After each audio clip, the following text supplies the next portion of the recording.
Digital रूपी को launch किया जाएगा। इसका मतलब यह हुआ कि आने वाले समय में आप अपने पर्स में कागज के नोट या प्लास्टिक मनी जैसे क्रेडिट और डेबिट कार्ड रखने की जरूरत नहीं होगी। डिजिटल रूपी के जरिए आप सभी तरह के पेमेंट्स और ट्रांजैक्शंस कर सकते हैं। हालांकि अभी भी डिजिटल पेमेंट के जरिए आप ऐसा कर रहे हैं, लेकिन डिजिटल रूपी और डिजिटल पेमेंट में बहुत अंतर है। आज डिजिटल रुपए को लेकर आपके मन में कई सवाल होंगे, लेकिन इससे पहले यह समझ लेते हैं कि डिजिटल करेंसी लाने के पीछे सरकार की मंशा क्या है। सबसे पहली वजह तो यह है कि सरकार कैशलेस इकोनॉमी को बढ़ावा देना चाहती है।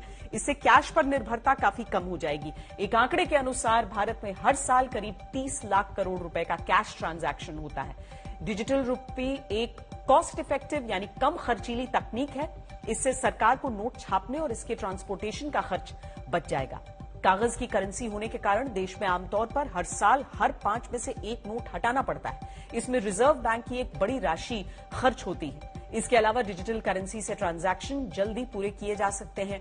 मौजूदा दौर में डिजिटल ट्रांजैक्शन में 1 मिनट से लेकर 48 घंटे तक का समय लगता है। सबसे बड़ी बात, डिजिटल रूपी से भ्रष्टाचार को काबू में करने में मदद मिल सकती है, क्योंकि डिजिटल रूपी को ट्रैक किया जा सकता है। इसके पेमेंट को छिपाया नहीं जा सकता है। आमतौर पर भ्रष्टाचार को फलने फूलने में कैश का बहुत बड़ा रोल होता है। इस तकनीक से कैश का इस्तेमाल बहुत तेजी से कम किया जा सकता है।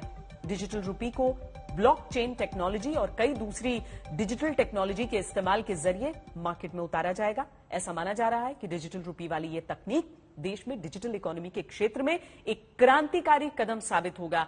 इसे लेकर वित्त मंत्री निर्मला सीतारमण ने क्या कहा है, ये आपको जरूर सुनना चाहिए।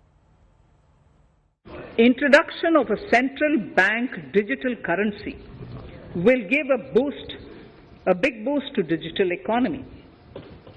Digital currency will also lead to a more efficient and cheaper currency management system.